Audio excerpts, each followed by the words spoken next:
Hey guys, me again, Orc Slayer. What is? Where we last left off? Let's see. Checking.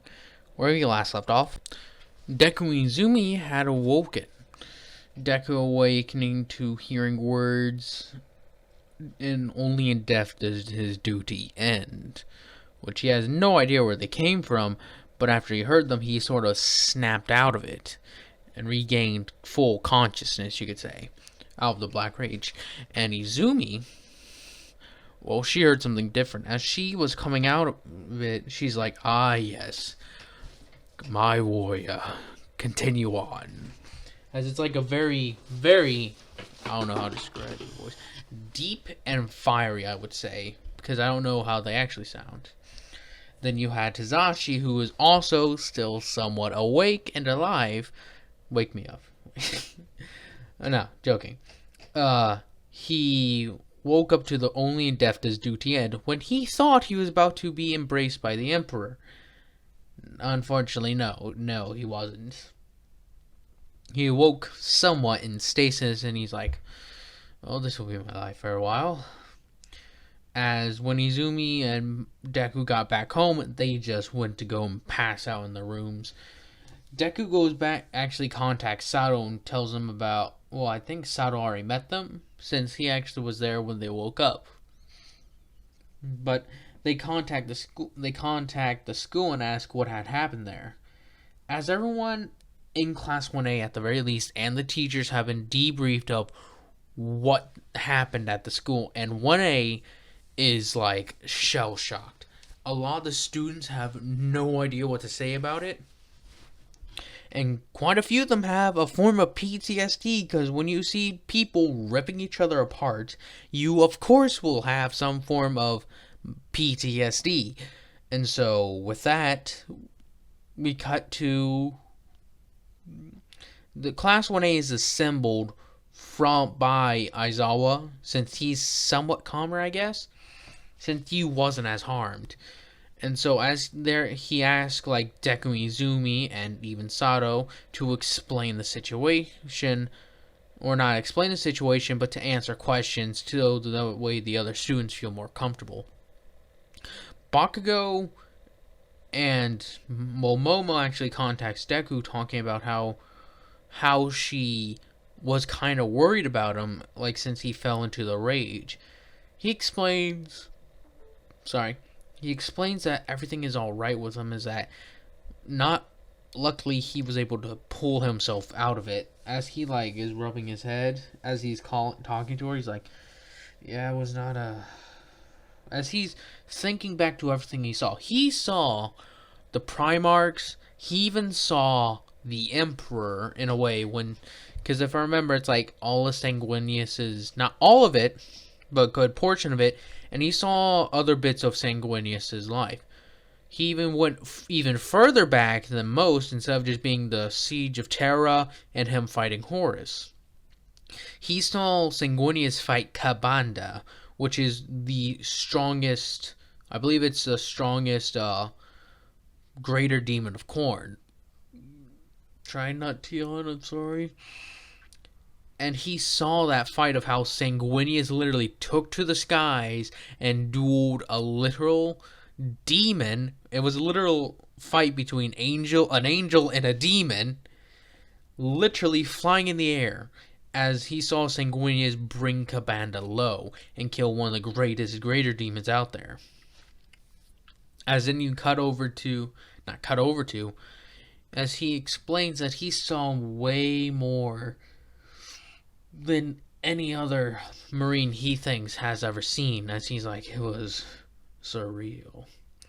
As he thinks back to it, he remembers hearing Rogel Dorn's voice, how the Emperor spoke with words, and how deep frickin' Sanguinius's rage was towards Horus. And he said that he is legitimately, like, he feels no rage, no hate, no sadness, barely anything, because his emotions are just that drained. As he's like, how did you fare, Momo? Anything wrong? She's like, no, it's fine. We just had to deal with our own little issues with the cultists. A lot of them killed each other.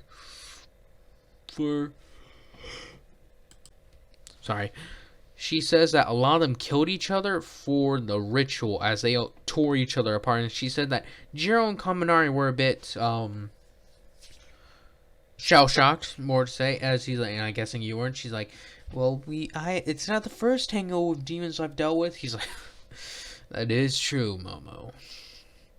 So tell me, have you been taking any lessons to protect yourself? As they go on and talk for longer, as Deku enjoys just talking with Momo, since he sees her as just like one of the first humans on this earth I protected.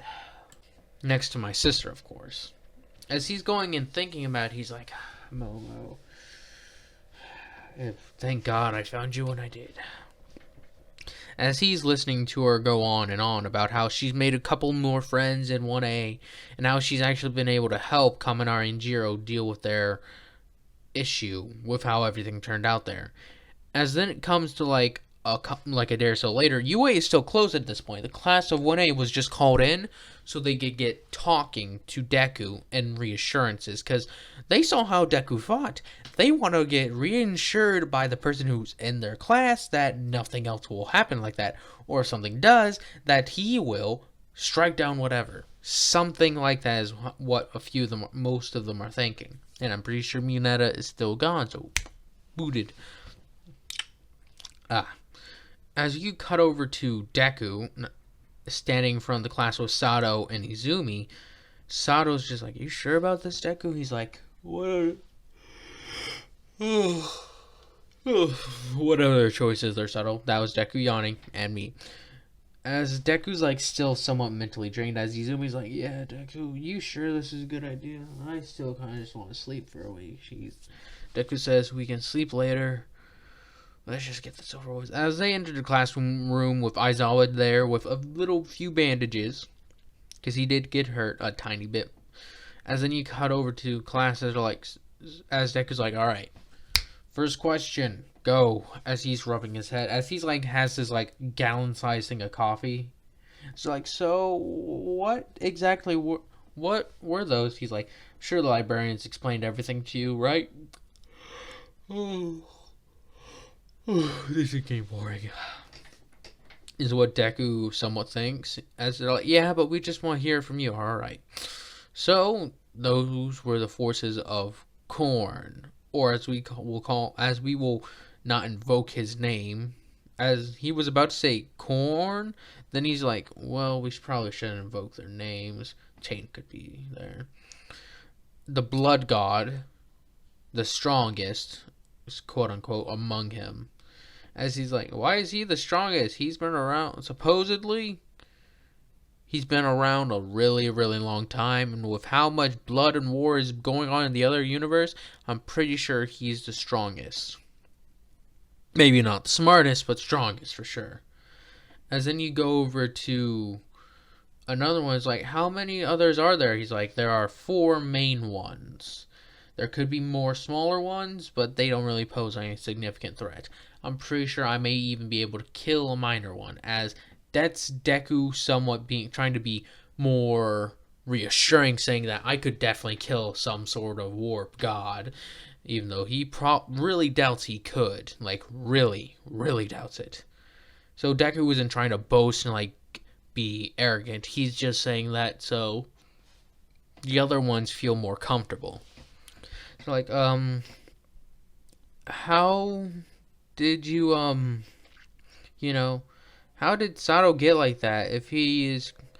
Since he knew about them, I'm guessing he knew about your space friends? He's like, the Space Marines, yes, I turned them into one. It's like, how does that work? It's a long and lengthy process, but essentially we take a bunch of organs, augmentations, what we call gene seed, and stuff it in them. And make him a super soldier by putting him through hellish training. It's like, so do you train Sato yourself? It's like, yep. Could some of us take it? He's like, oh, as me and actually Jiro's the one to actually ask this, because she's like, oh, if we can get these cool enhancements. Deku says, the boys can become full Space Marines. The girls, though, they could not handle the same thing. As they ask, what do you mean we couldn't handle it? It's like, The gene seed is specifically tailored to males. If I remember, that's how it is that it's tailored so that way the males are the only ones who are able to get it. And that since all the Primarchs are male, that only they can have only sons, quote unquote, as Deku puts it. So we couldn't have it. It's like, well, I may be able to give you guys some, but I'm not entirely sure myself. If Izumi had grown gene seed, then yeah, she would have possibly been able to give you guys that stuff, but otherwise, no. It's a lot of deal with a lot of chemicals, hormones, and all that sort of stuff that just don't go together with females. Now, there are augmentations for you, just not on the same level as a Space Marine. So everyone nods, like, so, what's gonna happen now that those guys showed up? It's like, we're probably gonna do a lot of protecting, and the librarians are probably, with the UA, is probably consent. We're putting up some barriers around UA, or at least a majority of it, since we do not need a chaos invasion in the middle of the school, like at the USJ. They're like, how strong are you? He's like, what do you mean? He's like, can you beat All Might? Deku's like, I highly doubt I could beat All Might. I could probably take quite a few punches, though. As he recalls that even Deku, I have the mind that All Might is way more powerful than any Space Marine Custodian, anything like that. At least in his prime. Now, with his weakened version of himself, I'd say he may be on the level of Constantine Valdor when it comes to speed and strength. But we don't entirely know that with how One For All works. If One For All, is sort of a stalking power, I think All Might could, come to blows with Constantine and win. And Constantine Valdor was able to fight the Primarchs with skill. And I would say All Might is more powerful than Constantine, and can actually be as skilled as fighter, maybe. But that's hard to tell, because it's really hard to tell with All Might, how good of a fighter he is, because he seems to just know how to throw punches and where to throw them. While I believe Constantine knows how to dismantle enemies like any real good custodian. I feel like All Might's on the top tier with Primarchs. That's how I feel about it. Going on, we cut over to another kid asking. This time I would say it's Bakugo, as Bakugo says, so what about, can these things get after us? As Deku says, normally no, unless you're in a warp-filled environment like over there when we were in the USJ. They could have most definitely tried to take over your mind. At least one of them could. Since it was the blood god that showed up there, he might have had a greater advantage there. As they're nodding there, it doesn't matter if we accidentally kill the cultists. It's most likely not. The cultists of the blood god do not care, and they most likely will not affect you. That is Andgll that you gotta watch out for. That is the plague god you gotta watch out for. He's spreads disease, pestilence. But as he talks about why, as people why would these guys follow them if they're so horrid? He's like, well, they're sick and twisted individuals, typically. But they do give benefits. None of them worth it, though. It's what do you mean? He's like, Korn gives you power and strength, but he makes you damn near insane. Actually, scratch it. He makes you insane and just bloodlust incarnate. Tzeentch is so tricky and everything that he will drive his own people insane. He probably has the least rotten deals when it comes to him. Then you, aside from the mutations such as bird heads, feathers, claws, whatever really. Or the smart god, or the trickster god. Then he goes the plague god gives you diseases beyond belief, but he also gives you the strength to completely not feel anything. Your pain tolerance, you don't even feel pain. Diseases, you spread his gift, and it's like a rebirth, supposedly. Then my least favorite, the god of, as he sort of shivers, he's ugh. the god of debauchery and excess. It, as it's like, what do you mean it? You usually you refer to the others with like as a he or what? As like, well, it's because the fourth and final one, the weakest when it comes to physical ability to be able to fight, that one can quite literally go between man and woman. Sometimes it masquerades as both. As like, oh, yeah. So with that one, what you were gonna have, what we'll tell you about her is that anything excess, food, wealth, greed, sleeping, even. If you're just tired all the time and just want to lay down and rest, they will take advantage of that. As it's like, how many have you fought? All four of them. All four of their forces, and they all suck to fight. The trickster one has wizards. The blood one, has warriors that are tough to kill because of how much power they have. The plague one has warriors that are tough to kill because they don't die. And the fourth and final one, the debauchery one, is just disgusting. And just, as he just like remembers when it came to Momo and them, he's like, and they just make me feel like my stomach's turning upside down. As they're like, oh, okay. As they all swallow their spit, as it's like, any other questions, is like, no. As I was like, good, now time on to a lesson. Sit down. As they're like, as since they, like, the students feel more assured that Deku and all them know what they're dealing with, and so they put more faith in it, saying, yeah, everything should be good. As they go on with it, we cut over to Deku and them in the week, like, just getting school done, as UA, like, had to kick everybody else out, so that way the librarians could put up their wards and all that. And even Izumi helped by giving everyone in Class 1A somewhat of a thing that helps ward off demons, or would alert them to the presence of something warp-like happening. She also gave them all her phone number and Deku's phone number to all of them, just in case their, like, thing goes off. And, like, it has some form of tracking as well. So Izumi's, like, multitasking with her psychic powers like a boss. That way, anytime they're in need, she can pop over and help them. We cut over to Fulcrum and Shigaraki, as Shigaraki's sort of like freaking out, as he like was still very upset that Fulcrum just sent him away. Fulcrum spoke with All For One, saying that we failed, but we did do a number on the lamenters, and that they are a severe threat. That if they have their ship here, it will be big trouble for us, because the ship is very dangerous.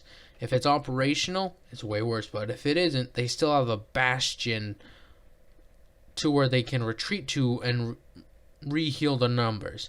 If they start recruiting from this world, it'll be even worse, with quirks on their side. All For One asked for recommendations, and Fulcrum's got none. He says that all we can do is bide our time and wait for the warp to seep in once more, because then we can unleash more chaos. As All For One says, very well. As even Fulcrum talks about getting All For One to make some deals with the Dark God, saying that they would be most beneficiary to you, All For One. Your power is quite great. They would accept you as a champion. As your dream is to rule this world, is it not? As All For One says, it is to do what I wish. He's like, they would uplift you for it, making you don't even have to choose a specific one. Though there is one I think you would enjoy, Zinch, the god of knowledge, who would grant you insight beyond belief. But he recommends taking to all four of them, because all four of them can do quite a bit for him. That Nergal can give him back his old body by reforging it in the rot. But he doesn't put it like that. He says Nergal can rebirth you into a better version of yourself. Zinch can give you endless knowledge. Korn can give you power and strength to finally decapitate All Might. And Slanesh could help you find the secret desires of those who follow you, so that way you can ever attain their loyalty. As All For One's loving the sound of this more and more, Shigaraki's like, I don't like this guy, even though he's my sensei. As he calls All For One master, Fulcrum sensei, or teacher. He's like, Kurogiro is like, I do not trust him fully either, Shigaraki, but we have no choice. All For One seems almost infatuated with the words that come from his mouth. As Shigaraki's like, should we kill him? He's like, we're not powerful enough. If we're lucky, the lamenters will do it for us. As they go on and on. As we cut over to the day, like, everyone else comes over to, like, look at 1A. As Deku has even recommended to everyone that they start training with him and Sato, and actually wants to get them interested in trying to use firearms, like a las gun at the very least, to help with fighting chaos. As a few of them disagree with the idea, while a few of them, like I'd say Kaminari, Sato's already got, his powers. Jiro, I would say maybe, Ito would try to argue against it, but also see the logic in giving them weapons. As Aizawa said, he would speak with Nezu about getting them weapons training. And they don't tell 1B about this, just saying that 1A are being taught extra classes, that they will be staying longer at school more often. As Monoma's like, why is that? Must be dealing with the villains to prepare them more. More favoritism to 1A. As Deku, when it comes to the day where everyone comes looking at 1A, Deku just is the one trying to get out first, as everyone's like, hey, you're the guys who fought villains and all da. And everyone's like, why was he kept so hush? As Deku just speaks in a very calm and actually very, very calming voice. He's like, please calm down, my friends. We just wish to go to lunch. Would you mind all please potting for us? As Deku's voice is so, like, a few of the girls are like, like, they do that, like, little, nice voice. As Deku, like, makes his way through the crowd, as he's like, please watch the wings. They're quite sensitive. As everyone's like, okay. As Teju's like, hey, man, I heard you fought villains. What was it like? As Deku says, it was quite an ordeal. As he just walks past him, as Shinzo's like, that's the biggest. So that's the top dog of 1A. As everyone falls behind Deku as they make their way, as they all follow Deku because they're like, if anything goes south, he'll protect me. As Deku and them get ready, as they know about the sports festival and everything.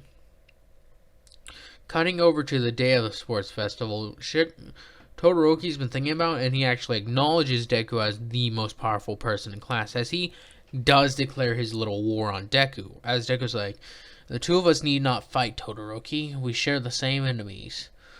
Or, well, we will. As he's like, it doesn't matter to me. We all came here to be heroes. Don't need to be buddy-buddy. As Deku says, friends and being united is what keeps chaos from taking us. Remember that, Todoroki. As they move on, as we get to the day where, I'm sorry if I'm going a bit fast, but it just seems like a pretty right option. As we cut over to Deku and them, like, preparing for it, they get going. As Deku and them are like, so what's next? It's like, As they're all giving their speech about what's happening, not Deku's giving his speech, since he was the top tier, if I remember, he was one of the top people of it. But for context, I'll say that since everything that happened, that they choose Deku, who's been a major help with keeping all the students, like, in their right minds. As with all that going on, Deku is going on with his speech and speaking such grand words, such great words, that everyone's just sort of like, this is 1A. This is people we gotta put our faith in. This is the right thing to do. As they all celebrate, as we'll cut over to the 40K universe. See, one of those chapter or company that had found Deku's wing at the moment is currently under assault. It's been like decades to like maybe even a couple hundred years since they found it. Nobody really knows since the warp is all messed up.